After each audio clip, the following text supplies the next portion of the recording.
Good evening, everyone. It's 6:30 p.m., so Paris local time. Welcome to the webinar of the European Association of Geoscientists and Engineers. The Paris local chapter today will introduce you to our webinar considering geological structures in reservoir characterization and facies modeling. So we will have some experts tonight talking about geological models from Geovariances.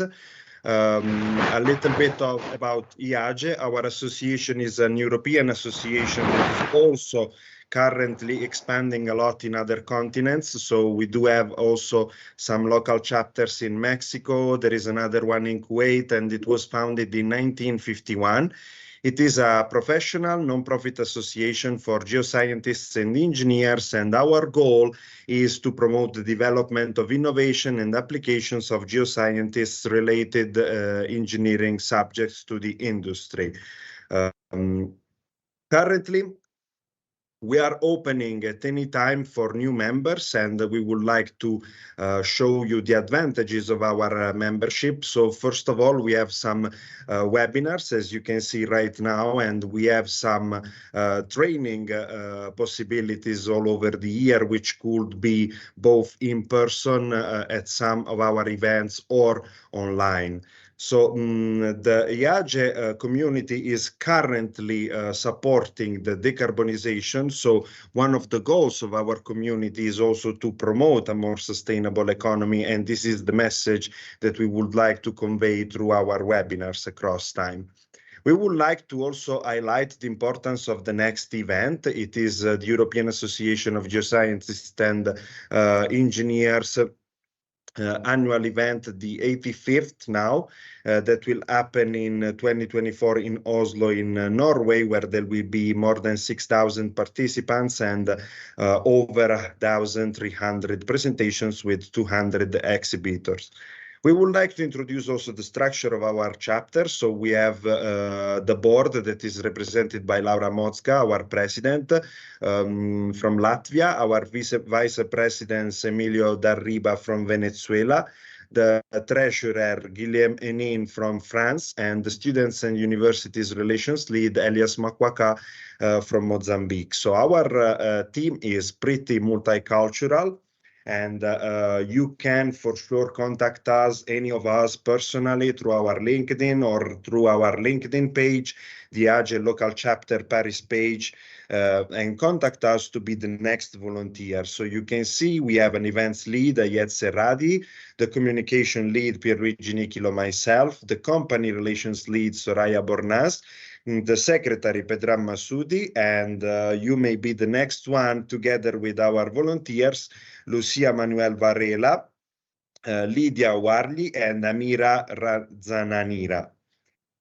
So we would like also to briefly introduce you to the events that we've been holding through this year, throughout 2023. And one of our goals is also to promote diversity and education. So any initiative that is functional to the improvement of an organization on a behavioral and human resource level. So we held an event in January about diversity in the workplace, and this is one of the priorities not only of our chapter, but of myself as the first person in charge of this, because I am a person that developed his career in a lot of countries and speak a lot of languages. So this is the main focus of my role.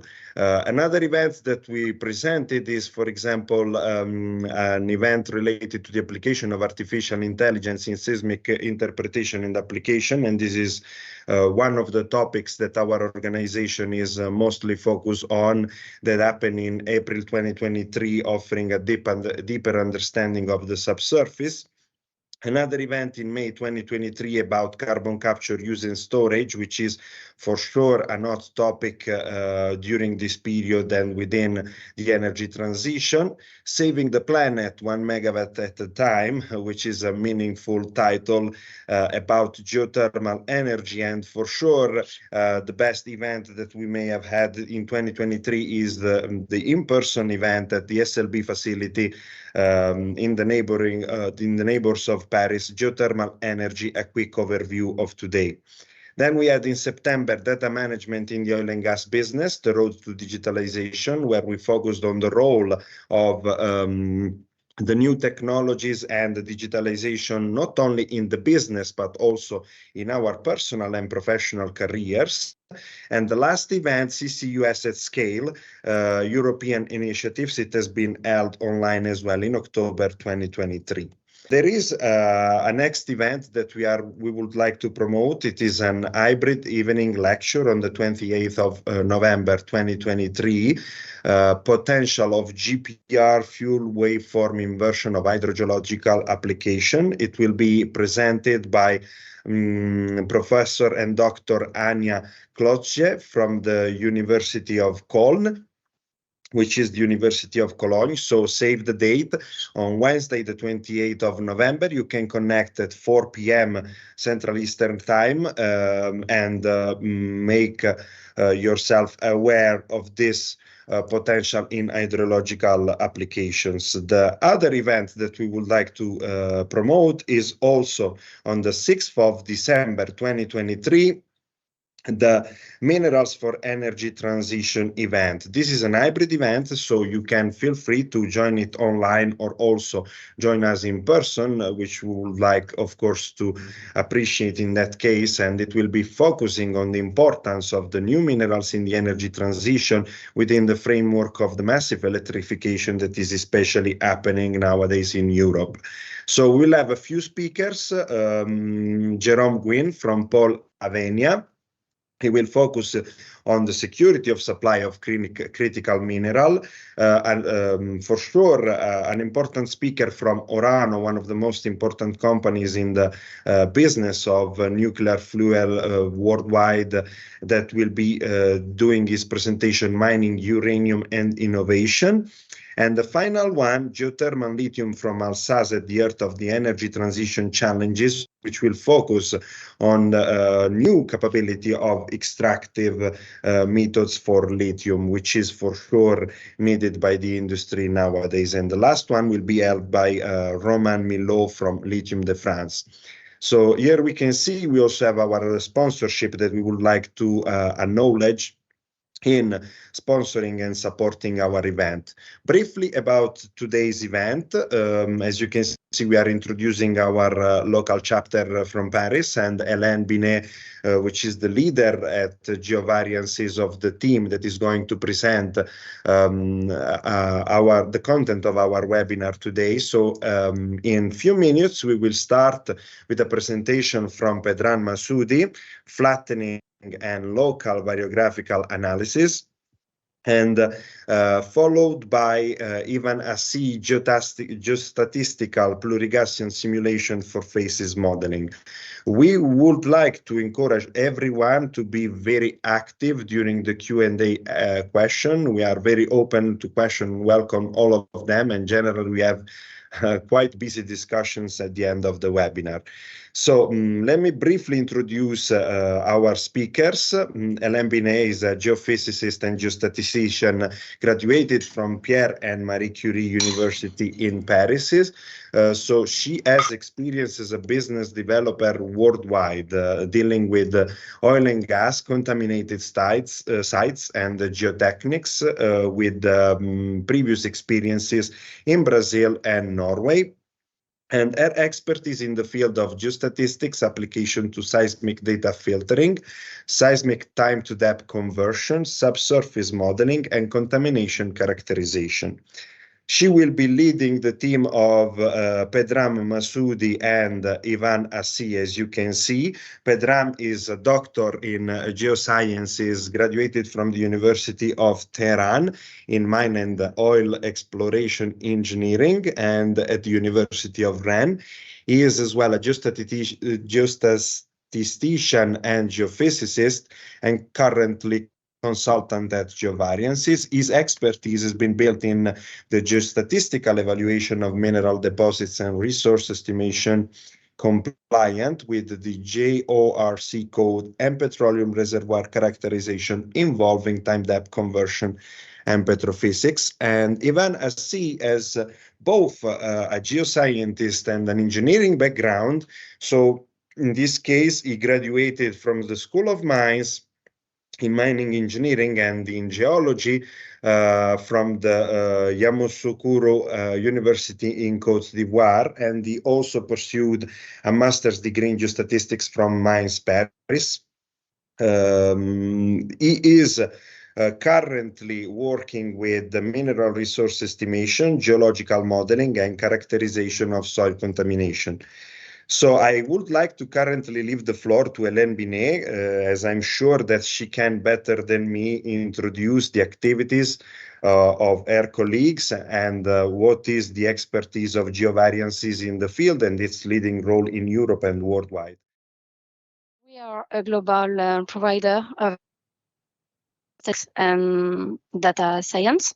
We are the leader on and the reference in stochastic modeling, and we are the leader because we have a long partnership with the School of Mines in Paris and in Fontainebleau, and we are now part of Vela company, like Datamine for the mining industry in particular, and we work a lot and around the geostatistics.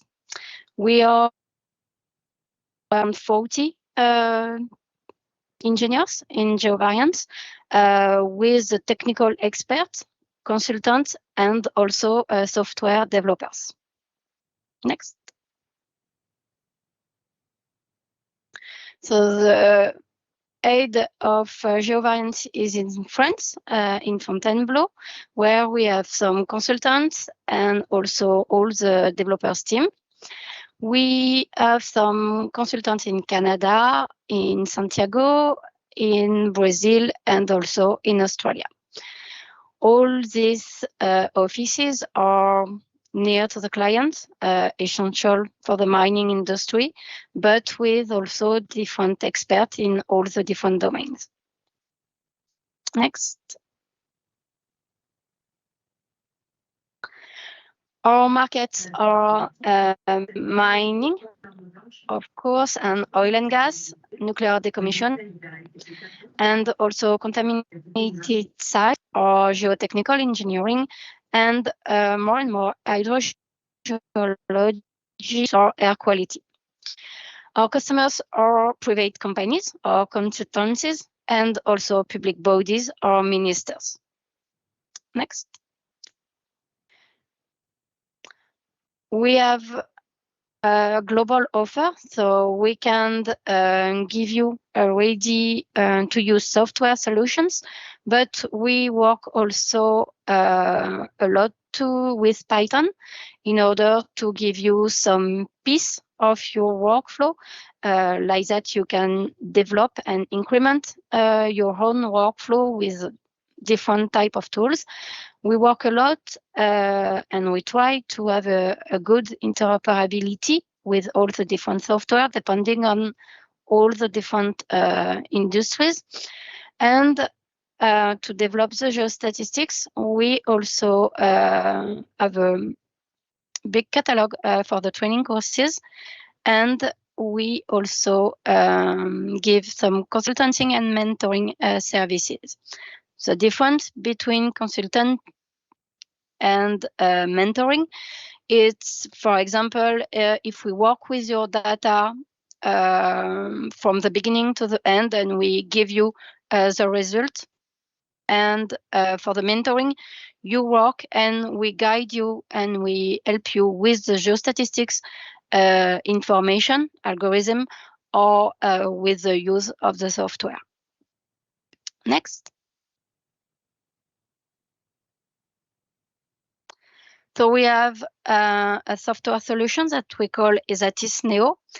We try to have a comprehensive and easy to use software with all the different algorithms around geostatistics. So Esatis Neo is a high-level geostatistics in a smart user interface. And we try to implement fast and most comprehensive geostatistics solution. Next.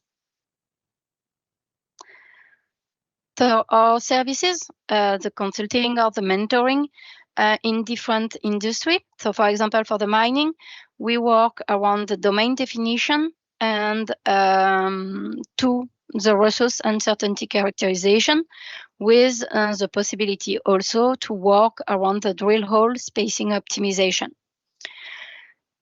For the contaminated site, it's an investigation, an optimization around the samples and classification of contaminated waste with volumetrics information and risk analysis. For the geotechnics, we work around all the geology and all the different property that we have on the soil. And we work around the variability characterization, and we try to have an optimization of measurement. For the oil and gas, it's a little bit different. We work around the time to depth conversion. We work around the facies and property modeling, all the geobodies connectivity, and spill point, for example, growth rock, and of course around the facies modeling. Next. For the training, as I said previously, we have a big catalog with around 30 courses in different language, depending on the zone where we are, in English, in French, in Spain, and also in Portuguese. This training starts from the beginner. For example, if you just want to know why we can do some geostatistics in a project and what type of thing we can do depending on the objective. And we have also advanced courses with typical algorithm that we can use in different courses. All the courses can be on site, at your offices, or online. Next.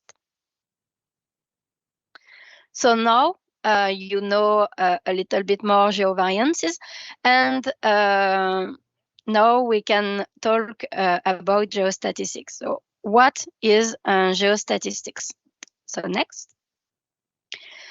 For example, here you can see different drill hole with different samples with different information. So for example, we can say that we have two different facies, one in pink and one in blue, and we want to know how we can link each sample, each markers between all the different drill holes.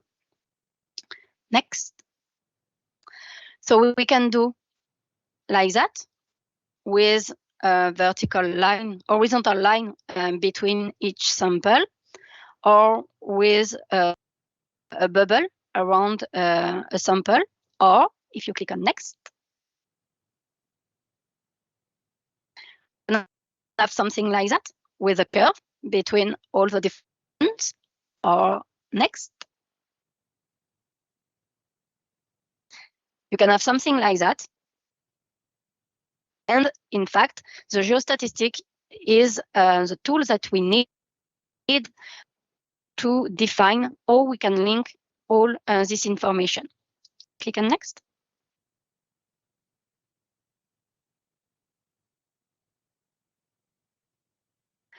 So what the objective of the geostatistics is to define what is the truth possible, or at least the most probable representation of the underground.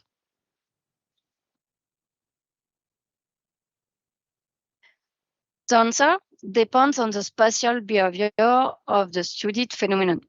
In fact, we don't see only the value on each sample. For example, here you have two different information in two different points, and you want to know what you have in a point on the middle or somewhere near these two values. You need to have a look on the value, of course, but with the geostatistics, we take into account the spatial information, so the distance and the information that we have between the point that we know and the unknown value, the unknown point. And it's why we can have we can that we call a model, and that Pedram explained to you just after. And with this model, we interpolate between all different points that we have, and we can have an information everywhere with the uncertainty.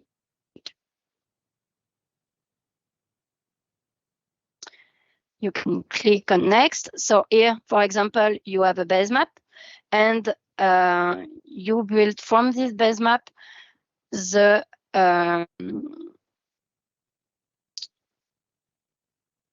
cloud with the difference value between 2 points at a given distance, and like that you obtain the experimental variogram. And Pedram can explain that later in this presentation. Can you click on next? And go to the question part. Because Pedram explains that better than me. The type of results that we have. Do you have some questions on? Yeah. Yes, Ali Ahmed from oil and gas sector, Pakistan. Ma'am, I have a question. Do your training part covers resource estimation and risking in oil and gas sector? Yeah.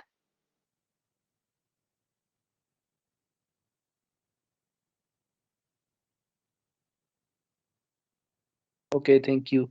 As it was not mentioned in your services slide, so that's why I was asking.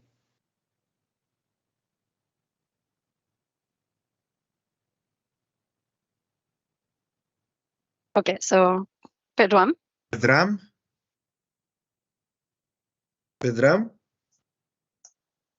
Do you hear me? Yes, we can. Okay. So hello everyone, and thank you Pierluigi and Hélène for the presentations and introduction. I'm going to present you about the unfolding method. Please, now it's okay usually.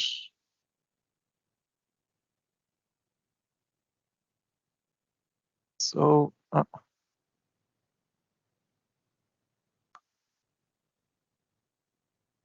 the topic of my my lecture is flattening and local variographical analysis. Considering geological structures, it means foldings, and it might be also faulting in reservoir characterization and facies modeling. So it's mostly petroleum oriented application. This presentation is purely technical, and I will jump into the variogram definition from the beginning, just to follow what Hélène has presented about the variogram. But what is variogram? Let us go a little bit deep into some concepts to understand better what does it mean when we are going to do variographical analysis. Consider we have several wells here. They are about 13 wells, and in each of them I have the average of the porosity. For example, average here is 9.7, 7.8, here is 7, etc., etc. For the goal of cloud variogram, we are going to compare 2 by 2 all the samples. For example, S0 and S1 are going to be compared. its difference power 2 divided by 2 will be plotted against the h. H is the distance between these two samples. Intuitively, we understand that the closer the samples are, the difference is lower, and farther the samples are, the difference would be higher. And if I repeat this exercise for all the couple of the points, all the pairs of the samples, I can have this plot. It's a quite cloudy and crowded plot called cloud variogram. So cloud variogram represents for us the variability between the couples of the points, which is quite difficult to read it, but it contains very important information. How do we extract the information from this plot? In fact, the next step is quite statistics. We are going to do some binning, and in each bin we are going to do averaging over the dissimilarity measure and also H measure. Inside EasyTestNeo software, the cloud variogram is like this, is shown by box plotters at different trenches, and the average value is the red one. So the red one is called experimental variogram with the equation that you can see on the top. So experimental variogram is an ascending function, quite ascending function. The numbers you see is the number of the pairs of the point which are used to construct this point. So at the distance of about 15 meter for this data set, using there were about 41 pairs of the point, and the experimental variogram is 500. And for further samples, the dissimilarity increases. The problem with this experimental variogram is that it is not continuous, and since it has a statistical nature, it has a up and down. And because of that, we do modeling, and this model will be used in a system of kriging in order to do mapping or cartography or interpolation.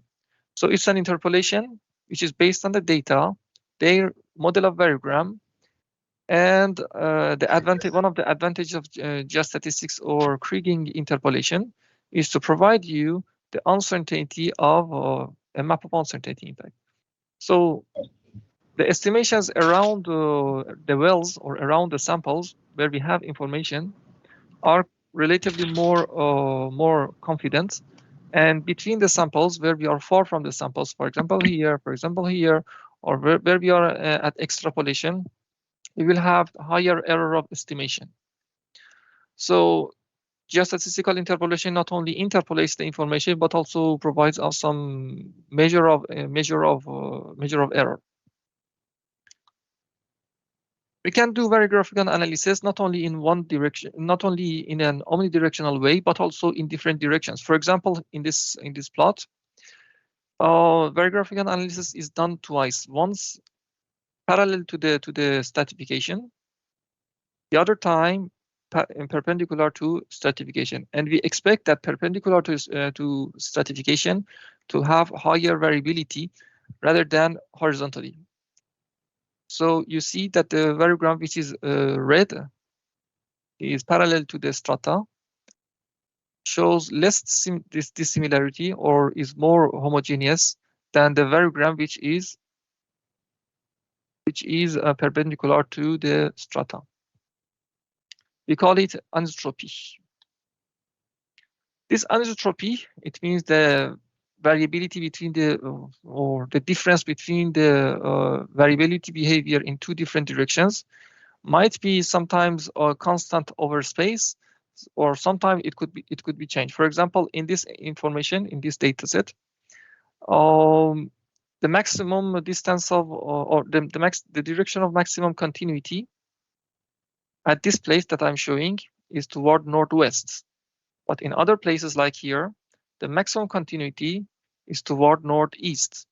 So in reality, in nature, for example, in an anticline, the direction of maximum continuity might change from one place to the other. For example, here we don't have any anisotropy. In classical geostatistics, we use a global variogram model, which ignores this tiny variability because it will be impacted very much by the main direction of anisotropy. But in using local anisotropy or local geostatistics or other method that I'm going to present you two of them, we are going to honor all these details and all these variabilities as much as that we can, and we have the information. So as I explained, not considering these local variability might impact the final mapping and might induce some incompatibilities between the produced map and the reality in some local structures which do not obey the global trends of the spatial continuity. Let us take a look at two solutions which are already implemented in the EZTSNEO, and also you can find it in the literature and in some other softwares. Since depending on the environment in which you are, for example, you are working in the petroleum industry with the sedimentary rocks, or you are doing some mineral resource estimation in the environment of the magmatics. Maybe magmatic activities, you might have some deformations of the space, which has added some complexities to your mining deposits or petroleum deposits, based on the foldings and faults like here, and based on the other structures that might be shaped in the magmatic structures. So we want to take into account the deformations. The first method I'm going to present you is called unfolding. In the unfolding method, we are going to restore the strata which are folded because of the tectonic activities. We are going to restore it to the condition before the application of the tectonic forces. So by doing this space deformation, as you see, your folded system would be simplified to this unfolded strata, and working in or predicting in the unfolded space is easier than predicting in folded space, because we have some vertical displacements in the real space, which are adding some complexities that after unfolding we are going to make them all smooth. So in terms of variographic analysis, we will have more smooth variogram, at least horizontally. And we will be able to extrapolate even more, or having more confidence in our interpolation between the wells. There are three types of unfolding. One of them is bend, which tries to respect the length of the strata. The other is projection, which is quite simpler than bend. And the final method is a simple vertical shift. We can use, for example, vertical shift if all the wells are horizontal. In the oil and gas industry, usually we prefer to use bend or projection, depending on the complexities of our drill hole directions and also structure. So here you see on the top two strata, which are folded gently. Excuse me. They are unfolded, and in the bottom they are all completely flattened. But the other solution could be used for coping with local variabilities and particularities is using local geostatistics. In the local geostatistics, we are not going to deform the space. Instead, we are going to attribute a vector of maximum continuity at each point. So as you see in this example, the vector of maximum continuity is aligned by our structure, by our folding structure. In some areas, it's less important. They are all kept horizontal as a default, but close to our folding system, you see that based on the criteria that I'm going to show you, we will manage to produce these vectors and to align our variogram locally to find out the real shape. In fact, the ellipsoid shape And also the directional variogram would be adapted to a surface or to two surfaces in order to adapt to the local variabilities. So we can produce these vectors based on only one surface. If you have only, for example, top surface of your formation, or we can produce these vectors if you have two different surfaces by doing averaging. As you know better than me, if you have the completely elastic formations, you can use only one surface. But if you have some plasticities, for example, in the gypsum or in anhydrite formations, it's better to use two surfaces in order to have some idea about the complexities of écoulement. Finally, the produced vectors will be used in estimations locally.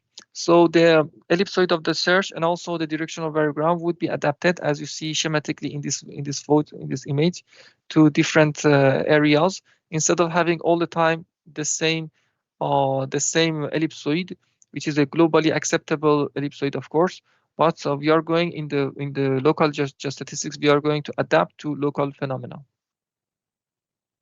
It is another example that you see that the orientation of the anisotropy of search is adapted to our structure. It's a 2D example, and there are in fact different methods in order to adapt our vector of anisotropy. One of them is, as I explained before, based on the surfaces in 3D.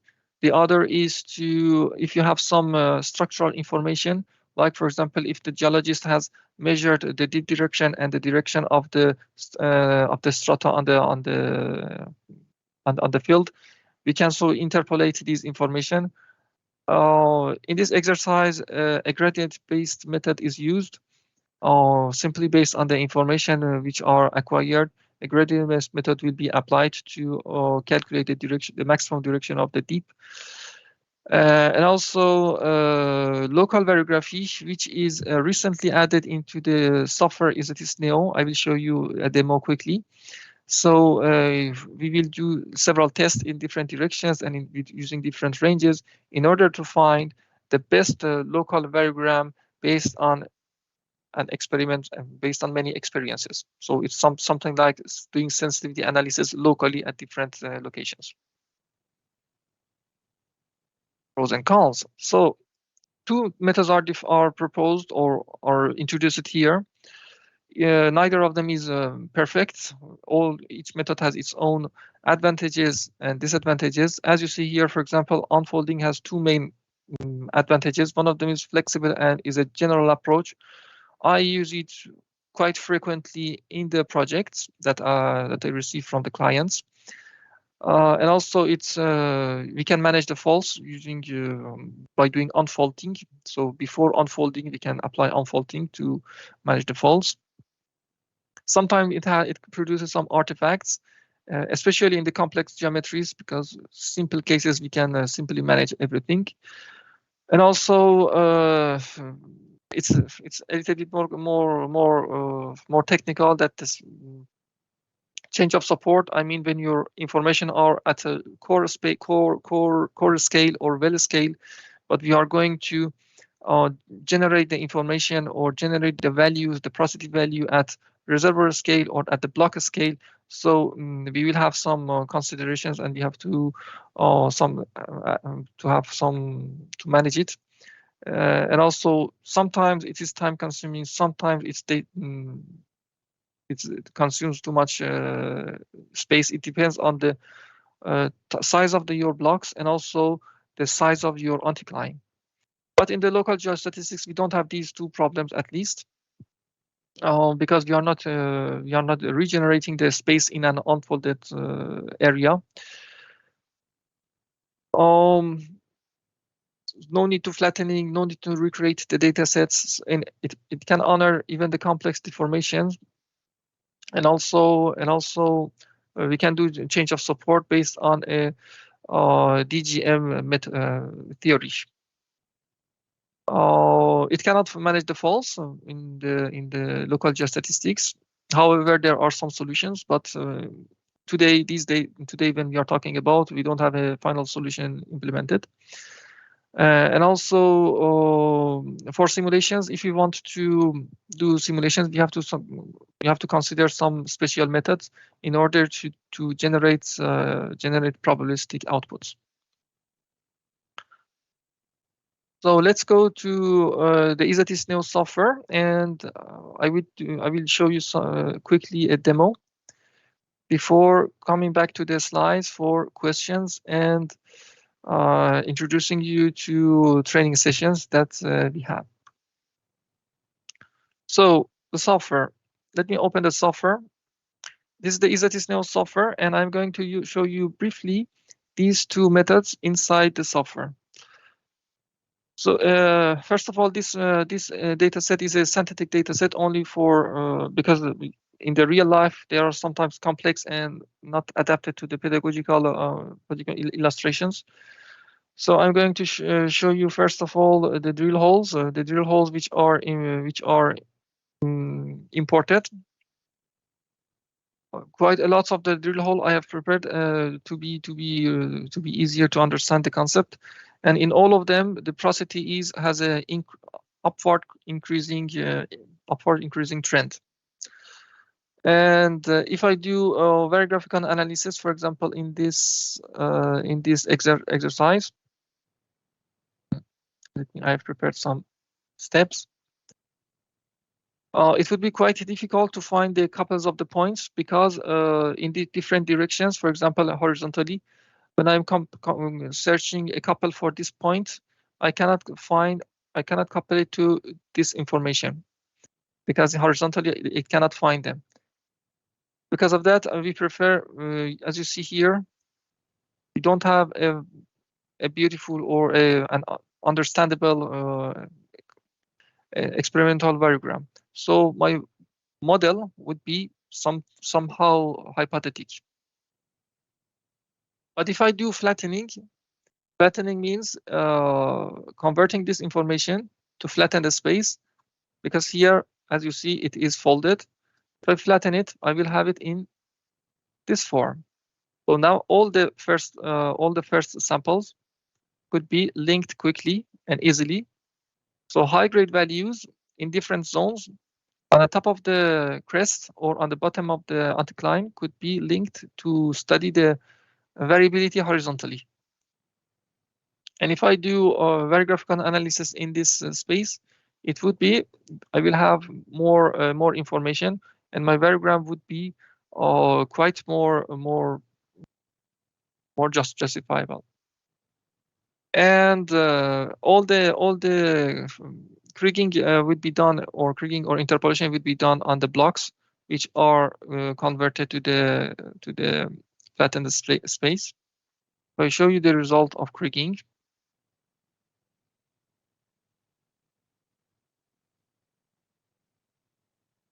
So it's the kriging result in the flattened space before back transforming them to the real space. So globally on the top we have higher porosity, and in bottom we have lower porosity, and at the crest, or in this area in the X, in fact, we have higher values because we have more fractures or something like that, and at the bottoms we have lower values. After back transforming them to the real space, as you see here,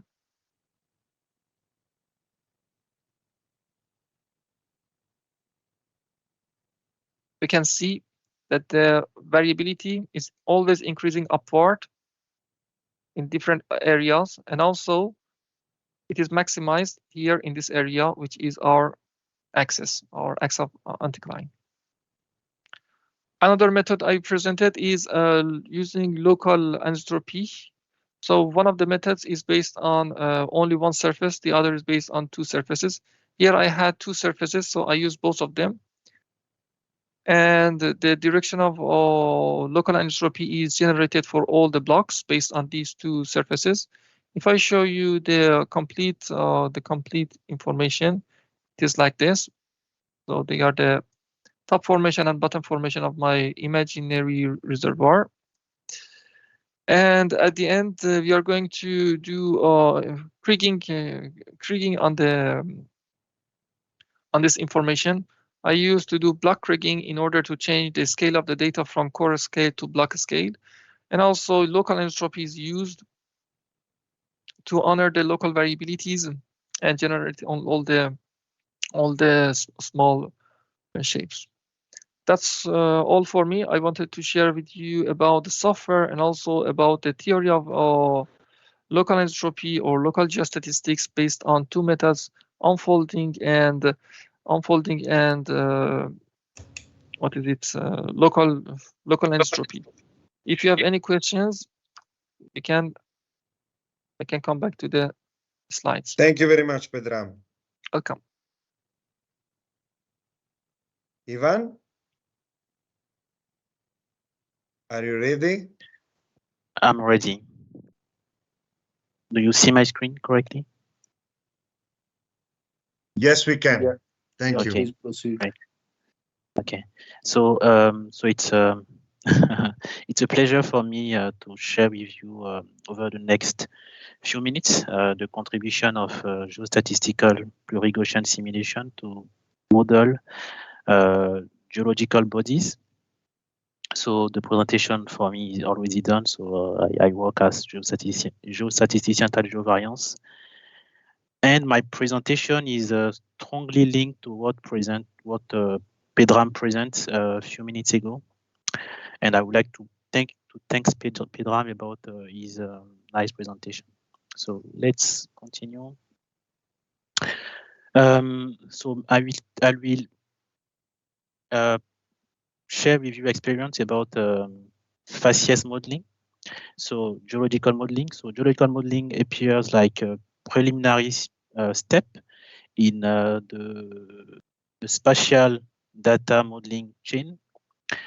From a point of view of the geologist or from geologist experience, physical and geochemical properties are strongly linked to and strongly correlated with the geological environment. So in other words, so if you want to populate a physical or geochemical parameter without considering the spatial distribution of the geological bodies, this can lead us to some bias. That's why it's appear like the geological modeling appear like a very important junction in this global chain of reservoir data modeling or globally spatial data modeling. So this chain starts by data acquisition. Okay, so we have the data acquisition, we have interpretation of data along drill hole, we have geography information, we have seismic cross section, information about the proportion of mineralogy and so on, and the existence of faults and so on. And we then use this information to generate geological model, first structural model to account the way that the faults and the fault deform the geological environment. The next step after the structural model is to populate the simulation grid in terms of facies, lithofacies, and or electrofacies. And when we have then these bodies, geobodies that are correctly modeled, then we are able to simulate or estimate correctly physical property or geochemical property inside the simulation grid.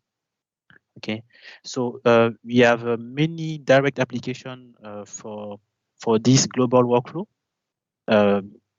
We can decline it into maybe for oil and gas industry. This model is directly used to into the fluid flow simulation, then we need to get a more accurate model in terms of the distribution of these facies. And for the mine planning, for example, also for mining industry, we use the result of this geological modeling to get more precise information in terms of mine planning, to attribute well for example, to take into account the hardness of the rock, and adapt correctly the method of excavation, attribute correctly the digger, the good digger to the good region. So then all these things prove that the geological modeling is quite important in this chain. Then let's introduce the 4 big families of geological simulation method. So the first one, and this is the one that on which we will spend more time, it's the pixel-based method. There is the more popular method for concerning this family is a sequential indicator simulation. We have also truncated Gaussian, up and pluri-Gaussian.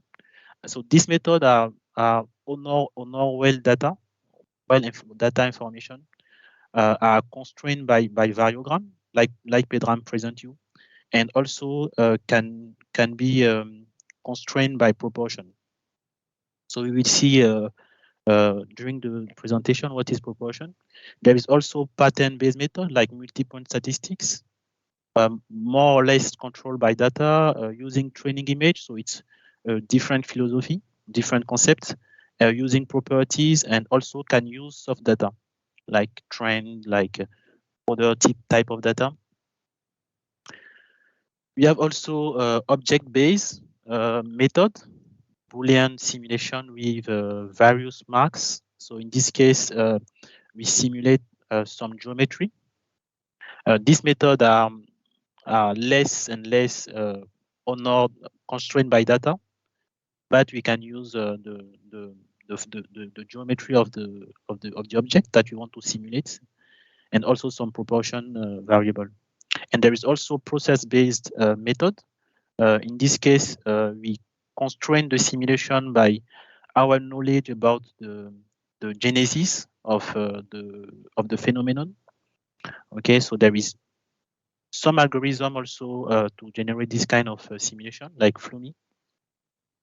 So it's less constrained by data, by hard data, but more by physical or diagenetical process plus proportion. So as we could easily guess, the modeling method or algorithm depend on the input knowledge, the complexity of the structure, and the quality and the quantity of the data. Categorical variables are simulated on grid cell, considering trend, variable relationship, spatial correlation, physical, geological, mechanical knowledge, and model uncertainty. So for the following presentation, we will focus only on pixel-based method. It was just an overview about the other method. So how we can then model categorical information? Okay, so we start. So if you remind the global chain of for reservoir data modeling, so we start by information inside the well. Okay, so it's alphanumerical information. So the first step is then to convert this information into numerical information. So we make a codification. We pass this facies description into a binary variable. We can see here, for example, on this image, that we have 3 facies, the K1, K2, and K3. So we convert it into different indicator variables. So the indicator variable is just a binary variable. 0 when we are outside of the facies, and 1 where we are inside the facies. Okay. And then when we have this codification, we are able to compute the proportion. So let's for the moment introduce the proportion like a probability at each single location, at each single node of the target target grid simulation to reach a given facies. So then the proportion can be populate inside the simulation grid, and it will represent a proportion to get the specific facies at each single location. So after that, we can model the facies, can model the spatial behavior of the facies using the variogram. So we are dealing with geostatistical framework. So then we use variogram. So it could be either the variogram of the indicator or the variogram of the underlying Gaussian transform of the indicators. Okay, so it depends on which method and which algorithm that we use to perform the simulation. So after that, we simulate the facies using different geostatistical method. Okay, so SIS or PGS, we will see that these algorithms are implemented in Isatis-Neo also. And then the result of the simulation is a range of plausible images of our geology. So this is the main interesting point. So the main benefit of this simulation. So we can get at the end many reality of our deposits, and all these reality are constrained and honor the data and are consistent with the variogram of each facies. Okay. So let's discuss now about the first step toward GeoBodies simulation. So this is the proportion modeling. So the proportion could be defined in different way, like you can see here.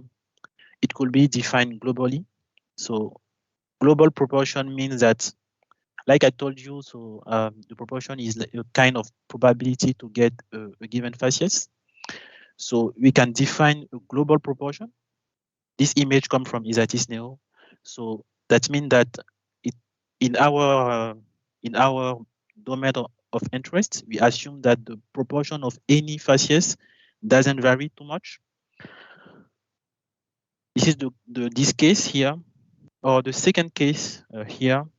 In this case, we can assume that we can see here that the facies green is more represented in the top than in the bottom here.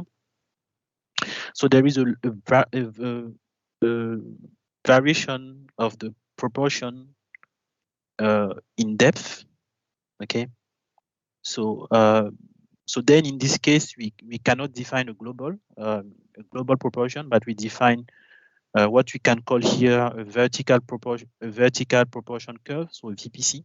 You will see that in the next slide. So three way to define globally the proportion. So proportion is very important into the facies modeling workflow. We see that it will constrain the simulation result. So we can define it globally, like I told you. For example, here the conglomerate get a proportion of 6.7.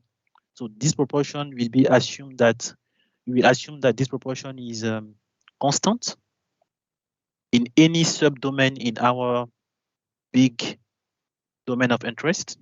Okay, or we can make the assumption that the proportion vary vertically.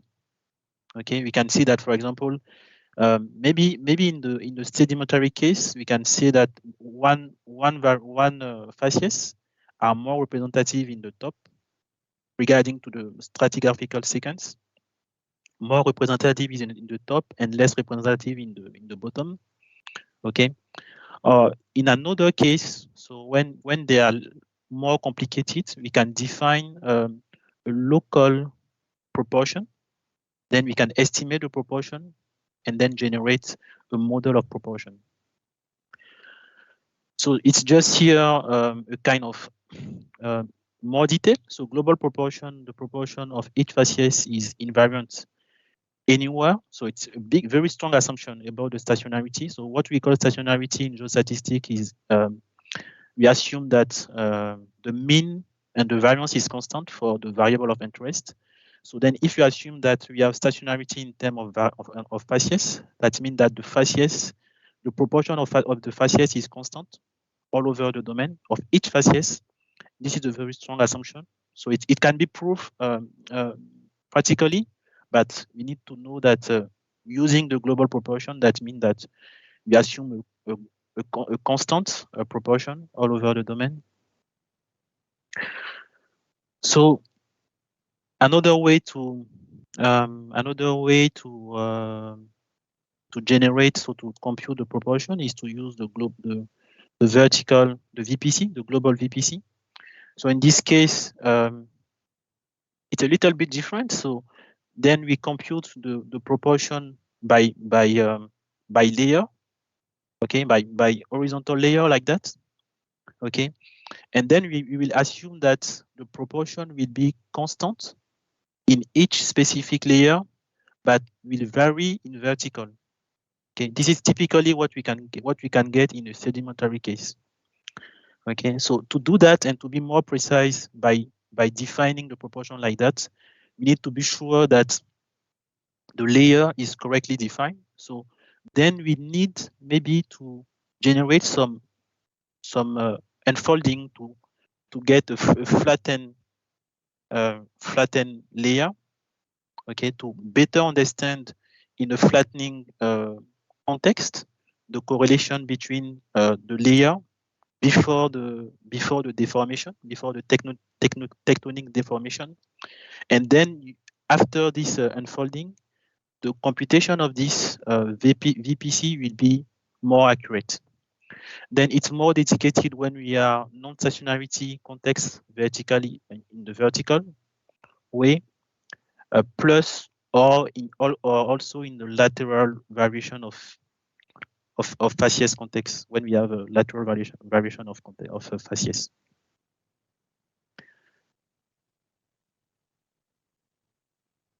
The next and the last one is local estimation. So this is this can be applied in any case of stationarity, non-stationary or stationary case. So in this case, we compute. So we populate the proportion. We estimate the proportion using a log likelihood function. Okay, and then using this type of model, we can attribute more or less strength to the data or to the variogram you would see. And then we generate this proportion variable all over the domain. There is another case, so also in the estimation case, in the estimation of local proportion, it's more based on, more dedicated to geophysical framework. So in this case, we use seismic data to generate the proportion. We use like a kind of cross section of this of seismic information to generate proportion variable, like auxiliary information for the local proportion. So once the proportion are computed, we can select the facies simulation algorithm to generate the model. So different type of algorithm are available, like I said in Isatis Neo. So here in our case, we will focus on TGS, so truncated Gaussian simulation, and PGS, pluri-Gaussian simulation. So the basic idea is very simple. So it's I think a little bit heavy, but it's very, very simple. The basic idea is just to generate or to consider a Gaussian random function. So with the bell shape, and use some threshold to truncate this Gaussian, in order to retrieve the characteristic of the geology after back transform, and then the characteristic of the lithology will be in terms of the relationship between the facies, regarding to the abundance, regarding also to the spatial behavior. So let's take this example here. We have 3 facies: the yellow one, the red one, and the blue one here. Okay, we convert each facies in terms of indicator here, 0, 1. So 0 when we don't have the facies, and 1 when we have the facies. Here for the yellow, here for the blue, and here for the red. And the magic idea of pluri-Gaussian or truncated Gaussian simulation is to find a Gaussian variable that honor this behavior. So after threshold, after truncated the Gaussian, so the continuous variable, the continuous Gaussian variable, we will retrieve exactly the same proportion, so the same behavior of the raw indicator variable. So this is the idea, basically. So this slide is a very excellent example from my point of view to describe what I said on the previous slide. So we start when we start the project. So when we start in the real context. So we start with raw data information. Okay, and then we are able to compute maybe after unfolding like Pedram present you. We can compute the vertical proportion curve. Okay, so then we have this vertical proportion curve here that represent for each single layer, so Z layer, the proportion of each facies. We can see that the facies blue is more representative in the top and disappear in depth. Okay, and then here we have globally 5 facies here. Let's focus on the facies on the layer 5 here.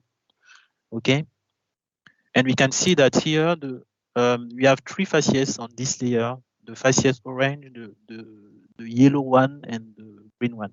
Okay, and then if we apply, if we have a look on this on the raw data, we can see that these facies represent around 20% of the global proportion over this layer. Okay, so then we have our standard Gaussian variable, so between -3 and +3 for 99% of the value. Then we will threshold this standard Gaussian variable in order to honor the proportion. So then here, after thresholding, we will find the Gaussian value that correspond to the facies orange here. Same way for the yellow here that represent 40%. Okay, then we will threshold also in order to get 40% term of proportion here, and then we will find at the end all the range of value that will correspond to the facies yellow for the Gaussian random function. Okay, and then the rest for the green one. So after proceeding like that, we are able then on this 1D profile of the Gaussian random function, we can easily define which part of this Gaussian function will correspond to the facies green, or which part will correspond to the orange, or which part correspond to the yellow. Okay, so when I say that, so it's appear very easily, but we can. So this is the beginning idea. So the truncated Gaussian simulation. But when we want to go further, we will see that in some complicated, some more realistic case, the truncated Gaussian simulation could be not enough to model any type of geological behavior in the real life. Then maybe we need more than one Gaussian, but maybe two Gaussian to be more exhaustive in terms of the capacity to model geology.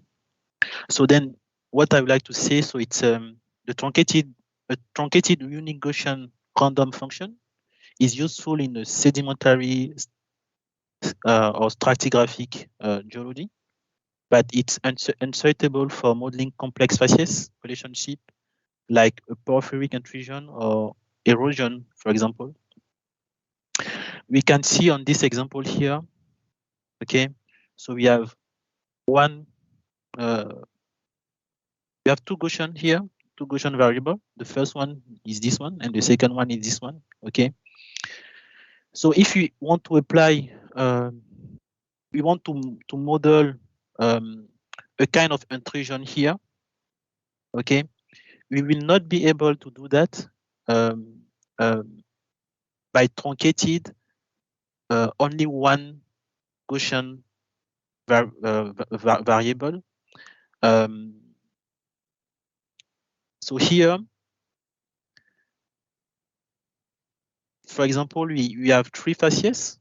So for the second Gaussian here, we have three facies. Okay, the facies orange, the yellow one, and the red one. Okay, we are describing a kind of relation between these facies here using this flag. Okay, saying that the facies orange, for example, is not in contact with the facies red here. There is always a facies yellow between the orange one and the red one, for example here. But we know that there is another facies, which is the green one, but the green one will cross, or in the geological point of view, we would say that the green one will be intruded maybe inside the rest, so the orange, the yellow, and the red. Okay. Then by thresholding only one Gaussian random function, we'll not be able to, because it's a continuous Gaussian, is a continuous function variable. So we are not able to generate this kind of crossing behavior. Then we need to define another Gaussian variable, Gaussian random function to threshold this Gaussian random function, and this Gaussian random function should be correlated with the first one and consistent also regarding to the sedimentological environment. Okay, in order to honor what we want to model. Okay, so this is the purpose to pass from a truncated Gaussian simulation to a pluri-Gaussian simulation. It is to increase the capacity to model more complex geological relationship. Okay. So the facies modeling steps, like I present you, we start by the proportion modeling. We define thresholds. Okay, so you can see here it's a very big, very nice picture. We can see here that by threshold, a standard Gaussian random function, we can only define stratigraphic behavior. So we can only say that the purple here cannot be in contact with the green, and there will always be the orange between purple and green. Okay, so then here this is exactly what we can see here. Okay, And after defining the proportion modeling, we need to infer a variogram to a Gaussian variogram to the indicator, because at the beginning we just have this information here.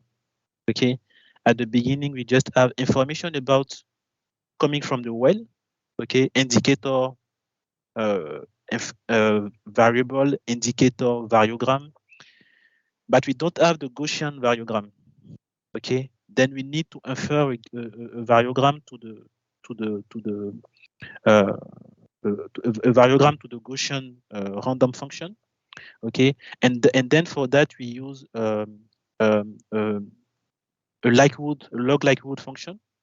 Okay, directly based on the Gaussian on the indicator value, using a conversion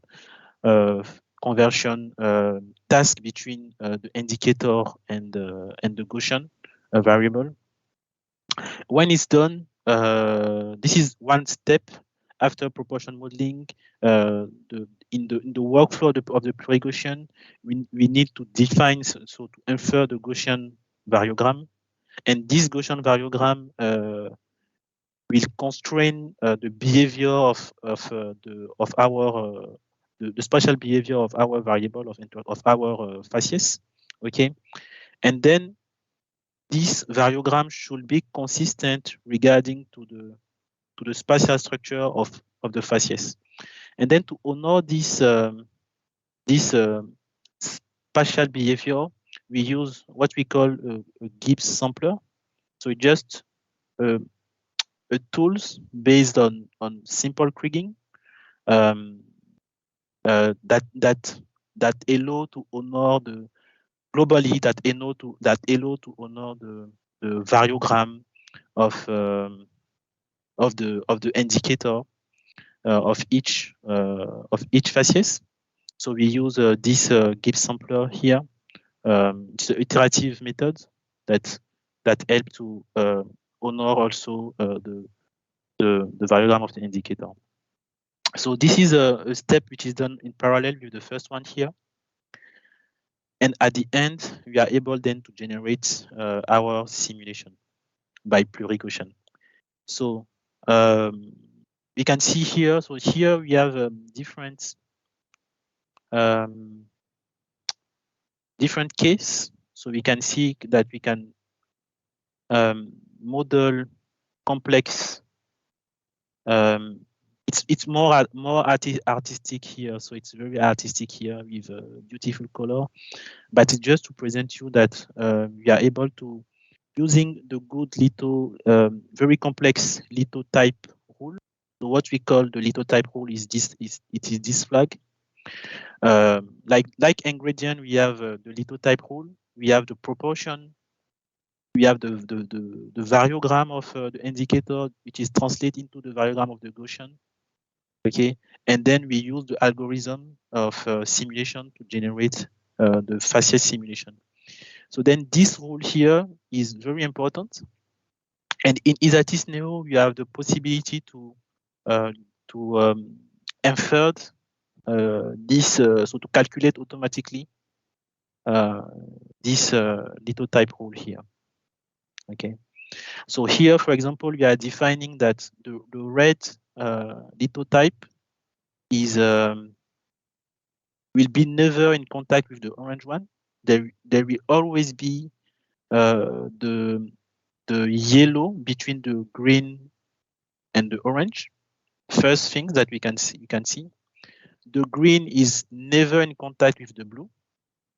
Okay, and the green and the blue cross the other facies.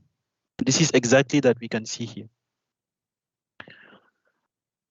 Another thing that we can see also here, we have here 5 facies. The blue and the orange is never in contact. There is always red and yellow between blue and orange, and the red and the green, will cross, like intrusion, for example, all the other facies.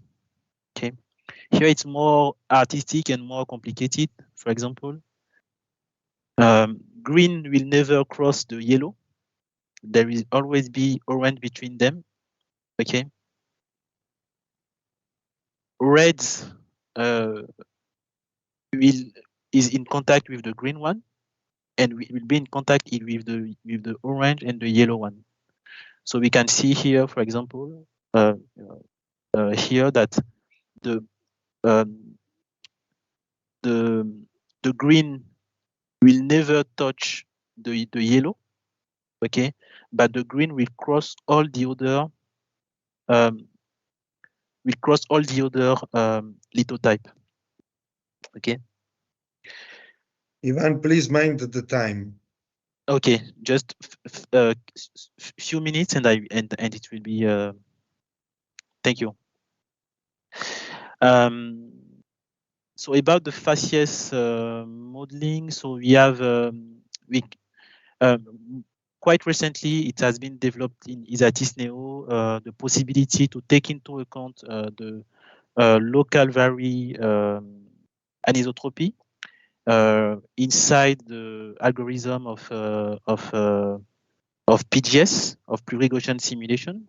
Then we are able to use the local vary anisotropy to get more sophisticated and more complicated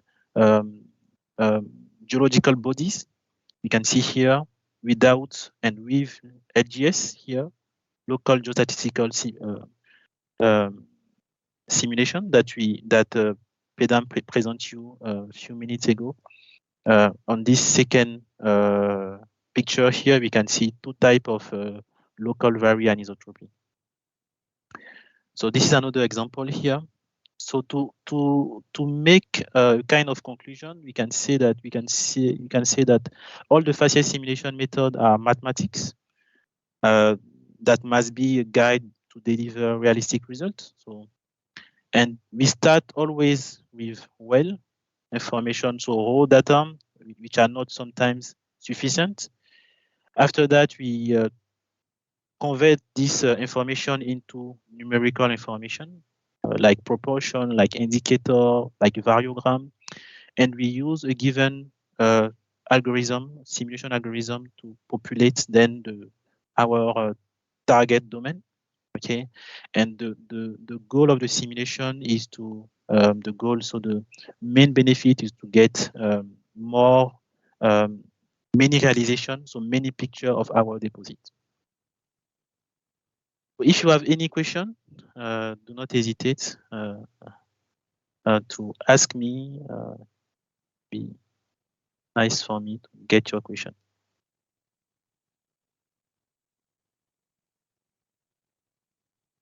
Yes, we can officially open the Q&A session. Thank you very much, Yvan. No problem. I'm sure there are some experts that they have very deep knowledge questions regarding to your topic and Pedram's topic as well. Yeah.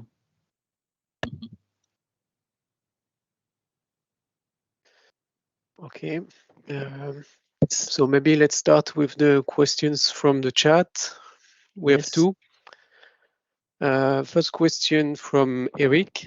Please, can I have a difference between unfolding method and local anisotropy methods? So the question is for you, Pedram. Yes, thank you, Eric. Thank you, Guillaume. In fact, I summarize in the unfolding method, we are going to applying some deformation to the space before doing geostatistical analysis. So we deform the space in order to have to convert our complex system or complex tectonics configuration to a simpler one. And once we are in a simple condition, we apply all the statistical and geostatistical analysis in a simplified version of the Earth before the application of the tectonics.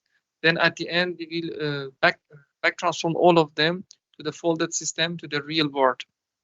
So all the calculations will be done in a virtual mode in the virtual world, which is more simple, to do modeling.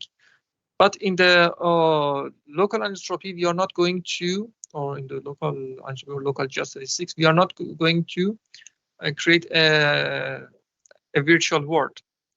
We are not going to deform the space. We are simply going to adapt the vector of variography or the axis of the main variography to different areas based on the local particularities and the local variabilities that we have inside our layers. So we will adapt locally the calculations. So in one of them, we will do some local adaptations. In the other, we are going to rebuild our space to make some part of the calculations or the majority in a virtual space.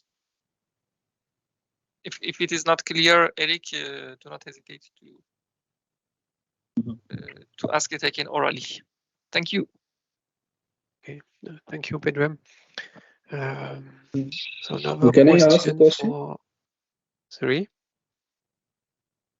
Yes, please. I have a question from Dr. Pedram. Okay, go ahead. Thank you very much for this very good presentation.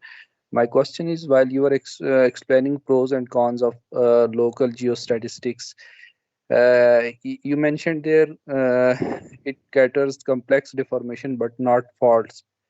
As an geologist working in frontier area, a transportational area, what else it caters if it's not catering fault?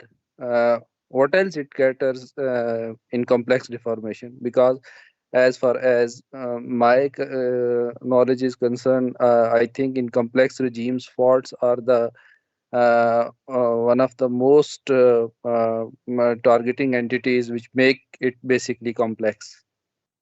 Yes, you're right, Ali Ahmad. In fact, we do unfaulting too. So first we do unfaulting, then we do unfolding. So in the process, the transformation or the simplification of the space is first to apply unfaulting, and then we will do unfolding, and at the end we will do refolding and refaulting. So maybe I wasn't clear in this case, but yes, unfaulting we have to do it. Okay, thank you.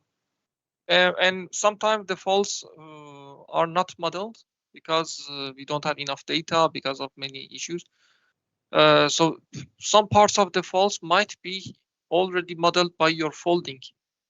But if you have the mirror of the faults, so you can apply this unfolding along the faults, of course. Yes, thank you. Sure. Okay. Any other question for Pedram?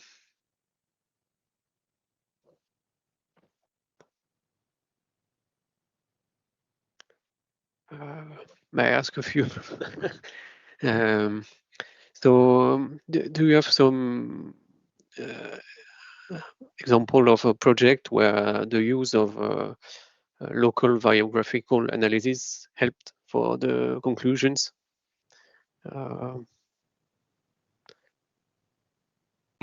In fact, I use unfolding quite frequently in the projects.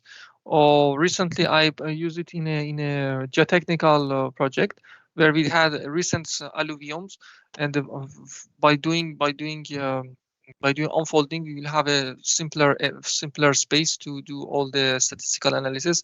And also in other geotechnical applications, we apply it, and it gives a very good results. It makes the results more realistic, in fact, because we are going to take into account the structural geology. In the petroleum industry also, it's something which is quite frequent on doing unfolding or restoring the strata. In the mining industry, I applied it in one example about 2 years ago. It was in mineral resource estimation of lateritic soils for the nickel deposits. But about local geostatistics or about local anisotropy, I applied it during my postdoc project. It was before joining Geovariances in 2017. between 2017 2019. And the example I showed you in one of the slides, that it was a contamination which at the regional scale. So if you have some regional contamination, using and if we cannot apply unfolding, local geostatistics is a better method, or is one of the solutions that we can use for large scale phenomenon. And also in other not in my experience, but I have read lots of the applications at the global scale, because at global scale or at the, for example, continental scale, when you are going to do mapping in the scale of the, for example, the directions of the flows in the oceans. So we are obliged to use these such methods to adapt our variogram to different to the direction of the flow, which is different in different areas of a continental coast.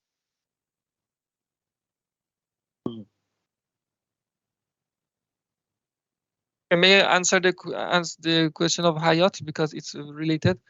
The question is, does local geostatistics assume a variogram for each specific area, and consequently we need sufficient data? It depends. For example, yes, in fact, for the first part of your question, it assumes a specific variogram for a specific area. What is different from one area to the other is the most important one is the direction of maximum continuity, and the second one is the range, and of course the seal of your variogram. So we can have totally different variogram from one place to the other. Mostly we change only the orientation, but you can also change the range and seal. And about the second part of your question, do we need sufficient data? Yes and no, it depends. If you have only one type of data, yes, it should be relatively dense in order to be able to reconstruct the field of your vector of anisotropy. But sometimes your secondary data, you can use some secondary data like the direction of the wind.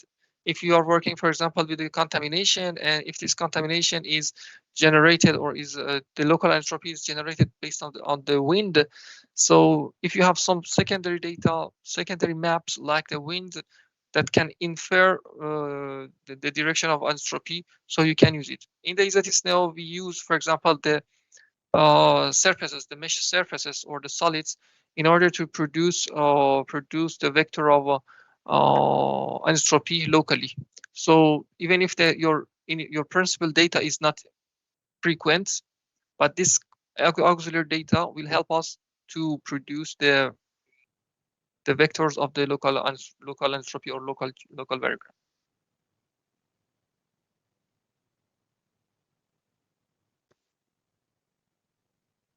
Thank you. Thanks, Pedram, for this comprehensive answer. Maybe we could move on to the pluri-Gaussian simulation topic now.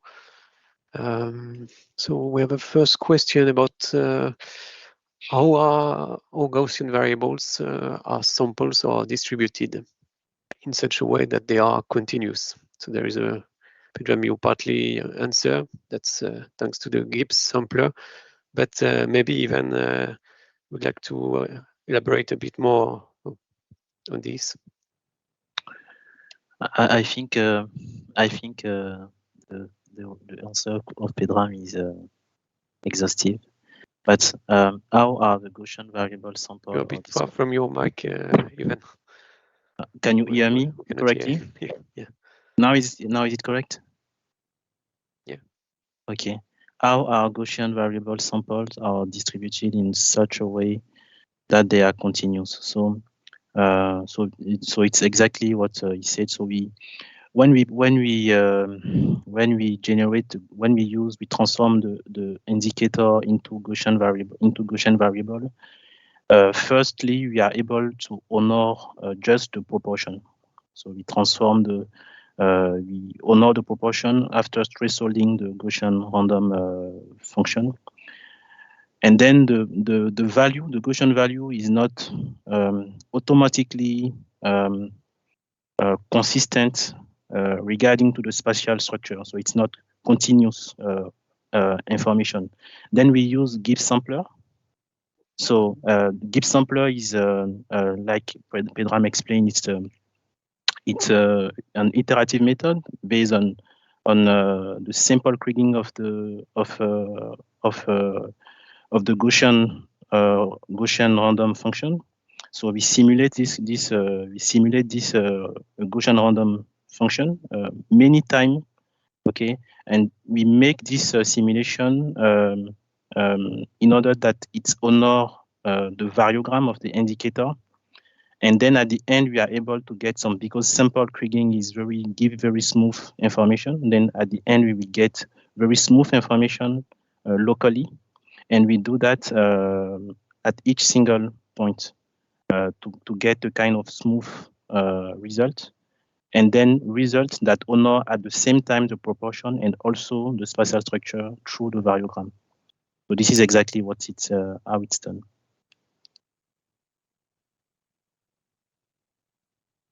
Okay.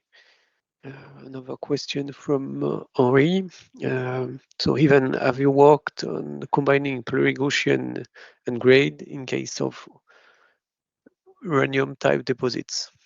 Maybe I don't have the experience of Henri about this simulation for in project, in real project, but what I'm sure it is a good way to proceed. So to generate first your model. So using a pluri-Gaussian simulation, for example, and then after simulate your grade inside the different lithology that you have generated by pluri-Gaussian, for example. So this is exactly the chain of the sequence, the global sequence of modeling that I present.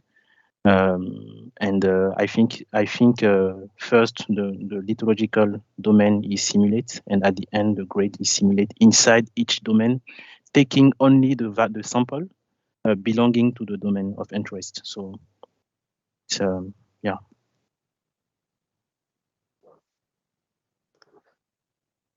Okay.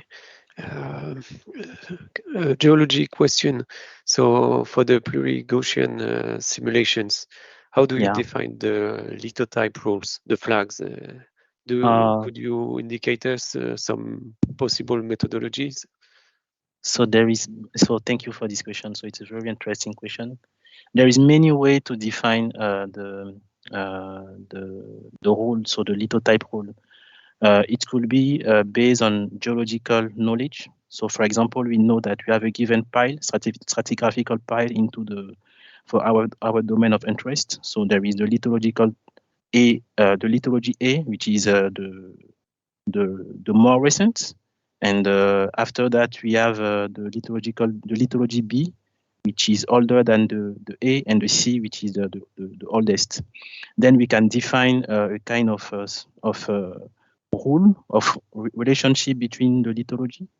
Okay, so then B will be in contact with A and C, and A will never touch C, for example. So this can be done then manually. But in Isatis-Neo, we have the possibility to infer automatically the rule using also Likelihood function, and then we are able to check experimentally if what Isatis-Neo have done is consistent with the thought of the geologist, and then continue with this lithotype rule. So it's there is two ways to do that: manually, or in Isatis-Neo we have the proposition using Likelihood function to get your lithotype. But there is also other maybe more complex tools, geostatistical tools, like you can use some function of the variogram identify if there is a preferentiality of contact between two lithology. So what we have also implemented in Geostatistics, which is a transitional probability. It's just a tool, so it's a ratio between the indicator of category, and that give information about the probability for one category to be in contact with another one. So then it will help you also to define the rule, the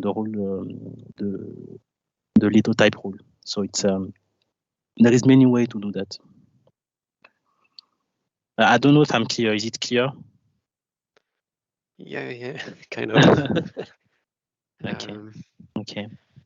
And you showed examples to simulate facies, but could you also combine these facies and other quantities like porosity, permeability, do kind of co-simulations? Is it something you have already tried? Yeah, so it's also a good question, Guillaume. I think so. In many cases, the dedicated algorithm to simulate facies are not allowed to simulate also at the same time continuous variable. So we cannot. So it's not. We cannot simulate co-simulate them. But there is one method which is not based on variogram. So it's a pattern-based method, MPS simulation method, implemented also in Isatis Neo, that allow to co-simulate consistently categorical variable and continuous variable, and then take into account the cross correlation between the category, so the lithology, the facies, and the grades, into a consistent simulation framework to generate the model. So it's possible to do that with MPS. Okay, thanks. Any other questions? No more in the chat, but don't hesitate to ask your questions. You have geostatistics experts with you tonight, so don't be afraid.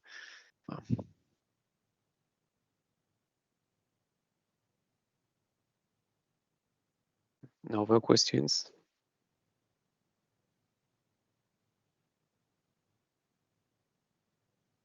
Okay.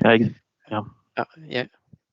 Yeah, so there is just a comment of Henri about defining lithotype has to be conducted carefully, depending on positive and negative sequence. So exactly, so it's you are completely. I'm completely agree with you, Henri. So it's a very important step. So we can see that we can generate completely wrong simulation if the lithotype rule is not good. So we can completely mix the relation between lithology. So we need to be very careful. So thank you, Henri.